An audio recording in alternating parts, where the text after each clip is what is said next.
क्या आप भी आईपीओ में अप्लाई करते हैं लेकिन अलॉटमेंट नहीं मिलते हैं? या आईपीओ की जो कैटेगरीज होती हैं, रिटेल, एचएनआई, और एचएनआई में भी स्मॉल एचएनआई, बिग एचएनआई या एनआईआई, ये कुछ समझ में नहीं आते हैं, तो आज ये वीडियो आप ही के लिए है।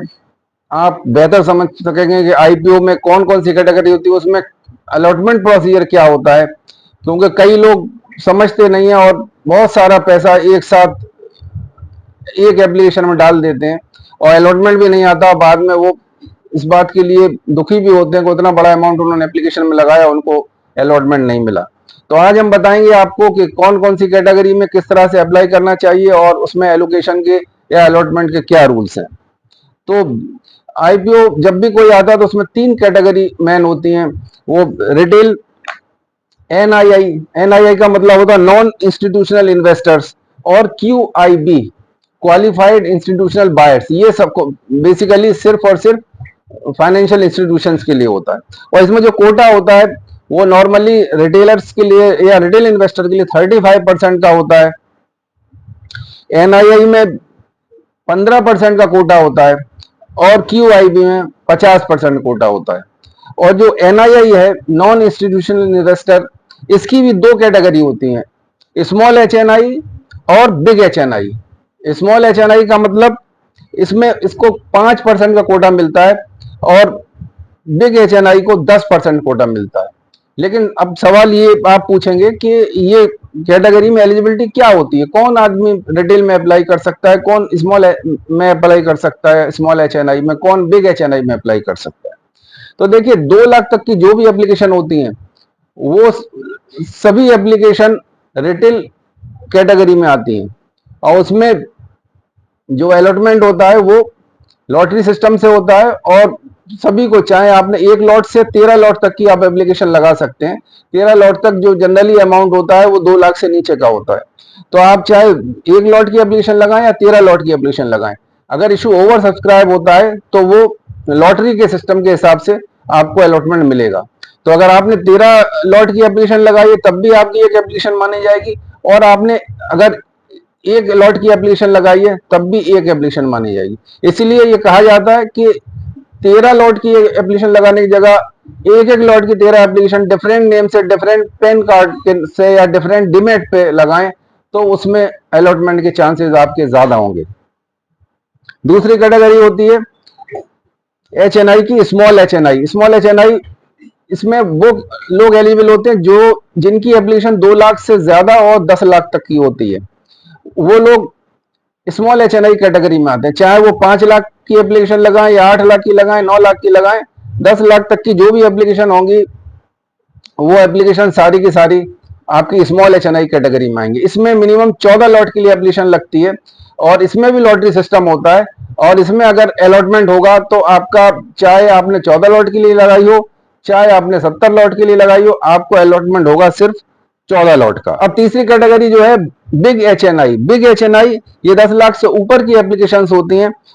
जो भी एप्लीकेशन 10 लाख से ऊपर की होंगी वो बिग एचएनआई की कैटेगरी में आती हैं। इसमें मिनिमम एप्लीकेशन 70 लॉट की होती है और 10 लाख से ऊपर की अमाउंट होता है। लेकिन इसमें भी पहले इसमें प्रो रेटा अलॉटमेंट होता था, अब इसमें प्रो रेटा अलॉटमेंट का सिस्टम खत्म कर दिया गया है।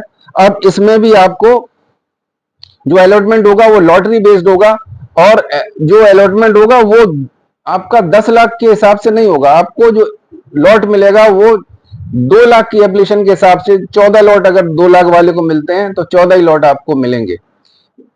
जो आपकी एप्लीकेशन 10 लाख की भले ही होती है, अगर ओवर सब्सक्राइब हुआ है 14 लॉट मिलेंगे, जो कि स्मॉल एचएनआई वाले को मिले हैं वही सेम आप बीएचएनआई में मिलेंगे। लेकिन बीएचएनआई में फायदा ये होता है कि बीएचएनआई में अगर ये सब्सक्राइब 20 गुना हुआ है तो इसको 5 से भाग दे दीजिए, तो दैट मीन्स 1:4 का रेशियो आएगा अलॉटमेंट का। सबसे ज्यादा रश होता है स्मॉल एचएनआई में, जिसमें कि ज्यादातर एप्लीकेशन स्मॉल एचएनआई में होती हैं, रिटेल से भी ज्यादा होती हैं और बिग एचएनआई से भी ज्यादा होती हैं। सबसे बेहतर चांस अलॉटमेंट के बिग एचएनआई में होते हैं, जहां पर के एप्लीकेशन 10 लाख की होती है लेकिन अलॉटमेंट 2 लाख का ही होता है। तो इसलिए 5 से डिवाइड करने के बाद आप देख लें कि कितना आपका रेशियो बन रहा है।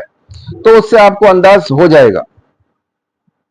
जहां तक अप्लाई करने का सवाल है, तो ये फैसिलिटी हर ब्रोकर ने दी हुई है कि चाहे वो आप रिटेल से अप्लाई करें या आप HNI के कोटे से अप्लाई करें, या आप बैंक के थ्रू भी करते हैं, तो वहां भी आपको ये फैसिलिटी अवेलेबल होगी।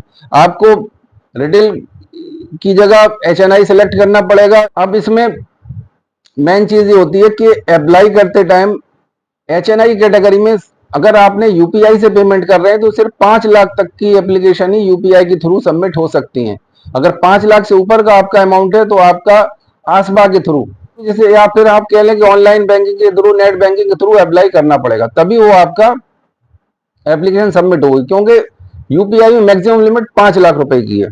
तो बेहतर होगा कि जो HNI कैटेगरी के जो लोग हैं, वो अपना एप्लीकेशन अपने बैंक के नेट बैंकिंग अकाउंट के थ्रू ही लगाएं। उसमें ना तो यूपीआई रिक्वेस्ट का कोई चक्कर होता है, और उसमें इमीडिएटली 2 मिनट के अंदर ही आपकी एप्लीकेशन सबमिट हो जाती है।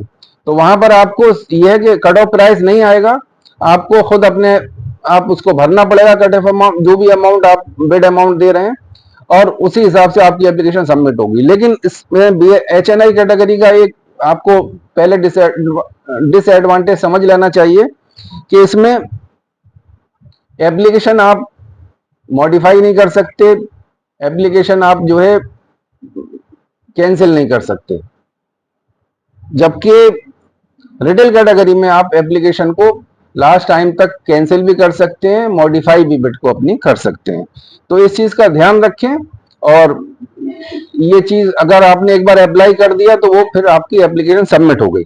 ये बेसिक इसका प्रोसीजर है। और लॉटरी सिस्टम तीनों ही कैटेगरी में, चाहे वो रिटेल हो, चाहे स्मॉल HNI हो या बिग HNI हो, लेकिन चांसेस आपके बिग HNI में ज्यादा रहते हैं, क्योंकि वहां पर अलॉटमेंट एप्लीकेशन अमाउंट 10 लाख का होता है, अलॉटमेंट 2 लाख का मिलता है, तो ओवर सब्सक्राइब होने की पोजीशन में, तो आपका जो भी ओवर सब्सक्रिप्शन है वो डिवाइडेड बाई 5 होता है।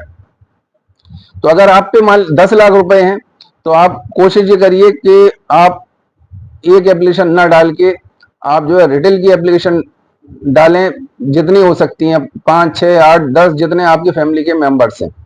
अगर आप पे इतना पैसा है कि आप जो है सारी एप्लीकेशन 10-10 लाख की आप लगा सकते हैं, तो बहुत अच्छी बात है। अदरवाइज मान लीजिए आप पे 2 लाख रुपए हैं, तो आप 2 लाख की एक स्मॉल HNI एप्लीकेशन मत डालिए, और 15-15 हजार की आप रिटेल कोटे की एप्लीकेशन डालिए। अगर आप पे ज्यादा पैसा है, तो आप जो है 2-2 लाख की या 10-10 लाख की एप्लीकेशन डाल सकते हैं।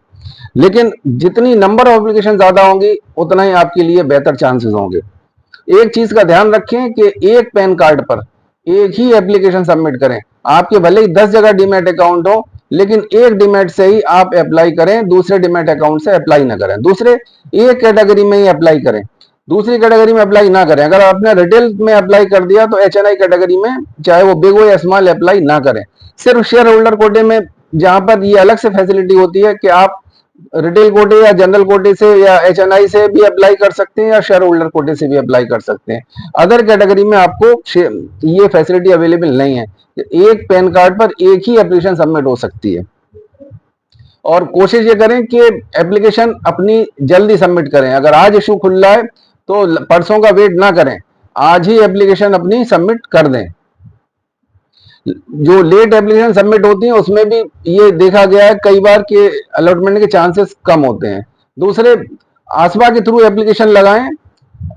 यूपीआई के थ्रू एप्लीकेशन में कई बार होता है कि यूपीआई की रिक्वेस्ट आती नहीं है या लेट आती है, और तब तक टाइम निकल जाता है, और आपकी एप्लीकेशन, आपका अलॉटमेंट नॉट अलॉटेड लिख के आ जाता है। आपको पता ही लगता कि आपका यूपीआई रिक्वेस्ट भी सबमिट नहीं हुई थी। तो इसलिए अगर आपने आसबा के थ्रू या नेट बैंकिंग के थ्रू जा रहे हैं, तो आपको क्लियर होगा कि आपका अकाउंट अमाउंट फौरन जो है बैंक ब्लॉक कर देती है। और उसमें एक ये भी बात होती है कि जब आपका अलॉटमेंट अनसक्सेसफुल होता है, तो इमीडिएटली बैंक की तरफ से, उसमें कोई बीच की एजेंसी नहीं होती, तो वो बैंक इमीडिएटली आपका अमाउंट पे जो लियन होता है वो भी हटा देती है, या अनब्लॉक कर देती है अमाउंट को। जहां भी उसके थ्रू होता है, यूपीआई के थ्रू, तो वहां पर बीच में एक एजेंसी और इन्वॉल्व होती है, चाहे वो गूगल हो, चाहे वो पेटीएम हो, तो वो वहां से भी डिले हो सकता है। तो इसलिए कोशिश यही करें कि एप्लीकेशन अपनी नेट बैंकिंग जिन लोगों पे है, नेट बैंकिंग थ्रू अप्लाई करें। जिन पे नेट बैंकिंग नहीं है और 5 लाख से कम की एप्लीकेशन है, वो यूपीआई के थ्रू अप्लाई कर सकते हैं।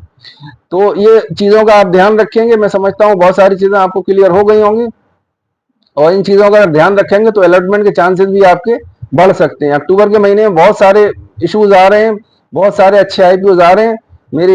मुझे आशा है और मेरी अपेक्षा है कि बहुत सारे लोगों को इसमें अलॉटमेंट मिलेंगे, और अगर इन चीज़ों का वो ध्यान में रखें।